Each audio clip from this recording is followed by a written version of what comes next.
Welcome to our new series, The New Entrepreneur. I'm your host, Natalie Peace. Last week we looked at, is entrepreneurship right for you? And this week we're answering the question, where do great business ideas come from?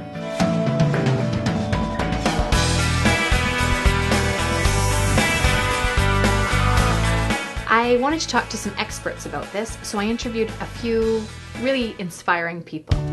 So Bernie, ideas are the best commodity that we have, but where do good business ideas come from?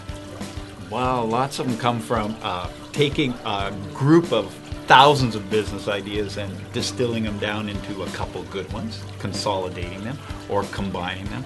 I also think a lot of business ideas, I know for myself and the people I've dealt with, come from I'm frustrated with a product or something doesn't work right, and then I can modify it and improve it so it becomes from an existing one. We're lucky in today's world because we have this, the internet allows us YouTube access and video access to all these different ideas around the world, and I know a lot of people that do very, very well just taking an idea from some country and moving it into another country and modifying it for that country, right? So it's that globalization effect that we see over and over again. So, but ideas come from a whole series of our backgrounds, really. We like to focus on, what areas, what interests you. Coming up with a great business idea can be challenging. Here are some starting points for you to consider when you're searching for that great business idea to get behind. First of all, consider, what are you passionate about? Examine your passions from different business perspectives. For example, if you're passionate about mountain biking, consider the business options around selling the product itself, doing business online or having a traditional storefront. What about a niche market like parts or accessories? Or writing for an industry magazine, offering consulting services to local bike shops, taking others on adventure tours, or even just teaching others to ride. Suddenly, your passion can turn into something that generates revenue and doesn't feel like work. Next, be collaborative. Technically, academically, we call it brainstorming, but you're putting out ideas and then from there you're building on those ideas. Absolutely. So not being afraid to share. You have to share your ideas. If you house it together, that's why a lot of ideas, there's a lot of people out there that have great ideas, but they keep it inside.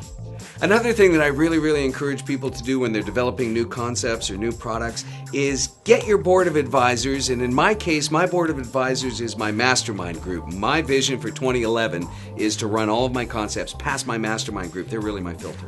The synergy that comes from people working together and being willing to share can be tremendously powerful. Allow your hunches to connect with other people's hunches. In my experience with the mastermind group, we established very early on that there was complete confidentiality and trust at the table.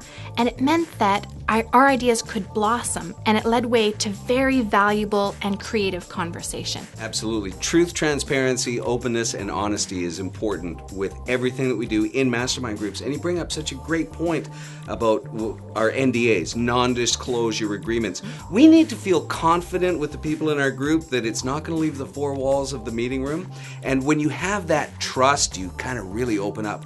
My experience shows that when people are too guarded with their ideas, it never sees the light of day, and they'll hang on to it and hang on to it and hang on to it until the urgency goes away, the idea withers on the vine, and that's one of my biggest pet peeves is people that guard ideas so closely that they never do anything with them. I always say to people that are, I got this great idea, but I can't tell you about it. I say, well, would you rather have 50% of a whole lot or 0% or 100% of absolutely nothing? Yeah. Ideas need to be nurtured, and if they're being held too close to your chest, they're never going to do that. Next, start really paying attention. Tune into the frequency where you're identifying a need in the market, either by paying attention to what your own needs are, or by identifying a trend in what others are saying they're facing as challenges in day-to-day life. Opportunity is synonymous with filling a need. This is so cool. I've never been interviewed on our show before. I'm always asking the questions. This is great stuff, Natalie, and I think uncovering the innovative process is very important to understand. So I'm happy. Go ahead, fire away. What do you want to know? So you are a patented inventor. Yes, I am. And my question is, so for people who are just starting out and getting to know this whole brand new world of where do great ideas come from, where do great ideas come from? I get this a lot, and one of the things that I always encourage people to do is put up your creative radar. Make sure that you're on the lookout for things, because if you're not sensitive to needs, then you're never going to recognize them when they present themselves. So I always counsel people that are looking to get into new product development or new business concept development, be aware of how you could change something. Make it a little bit better.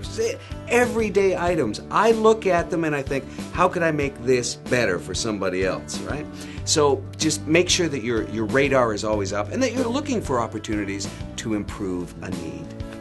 When I was working my way through university on my business degree, I realized there was a need for me in the market. I was looking for healthy and convenient, nutritious fast food. And if you're not into a lot of breads, there just wasn't that option there. And it wasn't just a trend I was noticing in myself, it was with other peers in the university that were also choosing healthy more often, and yet convenient just wasn't there. So it became a business idea from a need I was identifying in myself and with others in that market.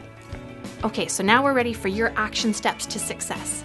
I want you to write down 5 things you're passionate about and then visit us at racetoamillion.ca to examine those passions from a business perspective. I'm Natalie Peace for The New Entrepreneur. Join me next week when we talk about who can I talk to about my business idea.